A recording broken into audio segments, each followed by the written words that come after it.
दोस्तों इस वीडियो में मैं आपको दिवाली के बारे में कुछ अमेजिंग फैक्ट्स बताने वाला हूँ। पहला दोस्तों, क्या आपको पता है दिवाली का जो त्यौहार है वो क्यों सेलिब्रेशन किया जाता है? क्या आपको धनतेरस के पीछे और दिवाली के पीछे का रीज़न आपको पता है कि क्यों मनाई जाती है, या फिर इस दिन महालक्ष्मी की पूजा क्यों की जाती है? धनतेरस के दिन कौन से देवता या भगवान की पूजा की जाती है?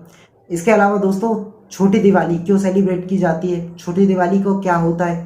तो आज की इस वीडियो में हम ये सारी चीज़ें जानेंगे। दोस्तों सबसे पहले मैं आपको बता दूं कि लक्ष्मी जी और धनवंतरी जी कैसे प्रकट हुए। तो दोस्तों जब सागर मंथन या फिर समुद्र मंथन किया जा रहा था तो एक साइड देवता थे और एक साइड असुर थे, जो कि सागर मंथन में इन लोगों ने पार्टिसिपेट किया था। अब दोस्तों सागर मंथन से बहुत सारी चीज़ें निकली थी, जैसे कि धनवंतरी जी, इसके अलावा महालक्ष्मी जी, इसके अलावा जो एरावत जो कि इंद्र का हाथी है वह हो गया, हराहल विष हो गया और अमृत। ये वो चीज़ें थी जब सागर मंथन किया जा रहा था, तो ये सारी चीज़ें प्रकट हुई। तो दोस्तों सबसे पहले हम लोग बात करते हैं धनतेरस के।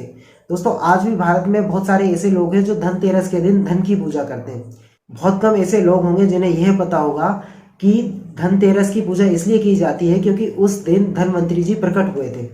अब दोस्तों धनवंतरी कौन थे? तो दोस्तों धनवंतरी इस पृथ्वी के या फिर इस ब्रह्मांड के पहले डॉक्टर माने जाते हैं।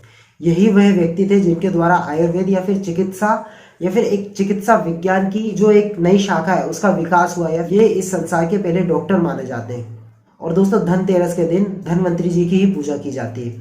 और दोस्तों धनवंतरी का जैसे कि मैंने बताया कि कार्तिक माह के त्रयोदशी के दिन धनवंतरी जी प्रकट हुए थे, इसलिए इस दिन इनकी पूजा की जाती है।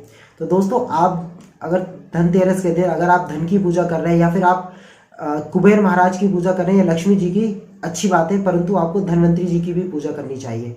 और इस दिन आपके घर में अगर जितनी भी मेडिसिन्स होती हैं या फिर जितनी भी चीज़ें होती हैं, योग या फिर आप जो दवाई लेते हैं आयुर्वेदिक दवाई, उन सब की भी पूजा करनी चाहिए। दोस्तों अगले दिन होता है नरका चतुर्दशी का दिन, जिसे हम लोग छोटी दिवाली के रूप में भी जानते हैं। अब दोस्तों नरका चतुर्दशी का दिन क्यों सेलिब्रेट किया जाता है? क्योंकि दोस्तों इसी दिन कृष्ण भगवान के द्वारा उन 16,100 रानियों को राक्षस के कैद से मुक्त किया गया था। दोस्तों एक नरकासुर नामक एक राक्षस था जिसने बहुत सारे राजाओं की पुत्रियों को कैद कर लिया था, जो कि लगभग 16,100 रानियां थी या फिर 16,100 कन्याओं को उन्होंने कैद कर लिया था। जब भगवान कृष्ण को इस बात का पता चला कि एक राक्षस के द्वारा कन्याओं का अपहरण कर लिया गया है, वह उन्हें कैदी बना के रखा गया है, तो कृष्ण भगवान के द्वारा नरकासुर का वध कर दिया गया। और दोस्तों इसी उपलक्ष्य में नरका चतुर्दशी मनाई जाती है। और इसके बाद उन स्त्रियों को समाज में सम्मानजनक स्थिति ना मिल पाने के कारण कृष्ण जी द्वारा उनको अपनाया गया, और इस प्रकार कृष्ण जी की 16,108 रानियां हो गई। तो जो लोग ये बोलते हैं कि कृष्ण भगवान ने रासलीला की और ये सब किया, तो दोस्तों उसकी सच्चाई ये थी, इसलिए कृष्ण भगवान की 16,108 रानियां हैं। तो दोस्तों इसलिए हम लोग छोटी दिवाली सेलिब्रेट करते हैं, क्योंकि उस दिन नरका चतुर्दशी होती है और इस दिन भगवान कृष्ण ने नरकासुर नामक राक्षस का वध किया था। इसके अलावा दोस्तों अब हम बात करते हैं हम लोग दीपावली।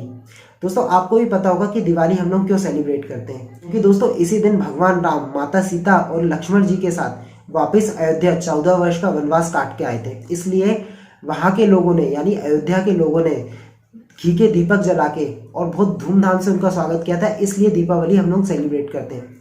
परंतु दोस्तों प्रश्न ये आता है कि दीपावली के दिन हम लोग महालक्ष्मी की पूजा या फिर लक्ष्मी जी की पूजा क्यों करते हैं? तो दोस्तों इसके पीछे भी एक विशेष कारण है। जैसा कि मैंने बताया कि जब सागर मंथन हो रहा था उसमें से बहुत सारी चीज़ें बाहर आई, जैसे कि एरावत हाथी जो कि इंद्र का हाथी है, इसके अलावा धनवंतरी जी, माता लक्ष्मी, हराहल विष और अमृत, ये कुछ चीज़ें जो थी समुद्र मंथन के समय बाहर आई थी। तो दोस्तों कार्तिक मास के अमावस्या तिथि के दिन माता लक्ष्मी जी प्रकट हुई थी, इसलिए इस दिन हम लोग माता लक्ष्मी की यानी दीपावली के दिन हम लोग माता लक्ष्मी की पूजा करते हैं। और दोस्तों इसके अलावा आपने देखा होगा कि माता लक्ष्मी के साथ हम लोग गणेश भगवान की भी पूजा करते हैं। परंतु ऐसा क्यों? क्योंकि दोस्तों आपको पता है कि माता लक्ष्मी जो है वो धन का प्रतीक है, वह ऐश्वर्य का प्रतीक है। परंतु दोस्तों ऐश्वर्य उस व्यक्ति के पास रहता है या फिर उन व्यक्तियों के पास रुकता है जिनके पास उसको संभालने की क्षमता हो या फिर उसको रखने की बुद्धि हो। और हमारे यहाँ पे गणेश जी को बुद्धि का प्रतीक या फिर इंटेलिजेंस का प्रतीक माना गया है, इसलिए हमेशा लक्ष्मी जी के साथ गणेश भगवान की पूजा की जाती है। इसके अलावा दोस्तों आपने एक और चीज़ देखा होगा कि लक्ष्मी माता जो होती है वो हमेशा गणेश भगवान के दाएं ओर होती है। इसके पीछे ये कारण है क्योंकि लक्ष्मी जी के कोई भी पुत्र या पुत्री नहीं थी, कोई भी संतान नहीं थी, तो उन्होंने गणेश भगवान को अपने दत्तक पुत्र के रूप में अपनाया था। और दोस्तों जो माता होती है वह अपने पुत्र के हमेशा दाईं ओर होती है। वहीं पे अगर बात की जाए तो माता लक्ष्मी नारायण भगवान के बाएं ओर होती है, क्योंकि पत्नियां हमेशा पति के बाएं ओर निवास करती हैं। इसलिए आपने देखा होगा कि अर्धनारीश्वर स्वरूप में आपने देखा होगा कि बाएं ओर माता सती का रूप होता है और वहीं पे दाएं ओर भगवान शिव का रूप होता है। तो आपने एक चीज़ और नोटिस की कि दीपावली के दिन हम लोग भगवान नारायण की या फिर भगवान विष्णु की पूजा क्यों नहीं करते? क्योंकि दोस्तों ऐसा माना जाता है कि इस समय भगवान विष्णु या फिर नारायण भगवान गहरी निद्रा में होते हैं और इस समय उनकी पूजा करके या फिर उनकी आराधना करके उनको जगाना उचित नहीं होता है। लेकिन दोस्तों आपने देखा होगा कि देव उठने के दिन या फिर जब हमारे यहाँ पे ऐसा बोलते हैं कि अब देव उठेंगे, तो उस समय ऐसा माना जाता है कि भगवान नारायण जो है अपनी निद्रा तोड़ के इस सृष्टि का संचालन या फिर इस सृष्टि की भागदौड़ अपने हाथ में पुनः ले लिए और उस समय से भगवान विष्णु की या फिर नारायण भगवान की आराधना पुनः की जाती है। तो इस वीडियो से आपको दिवाली के बारे में काफ़ी फैक्ट्स पता चल गए होंगे जो कि आपको पहले नहीं पता थे। अगर वीडियो अच्छी लगी तो चैनल को सब्सक्राइब कीजिए, लाइक कीजिए, शेयर कीजिए। जय हिंद।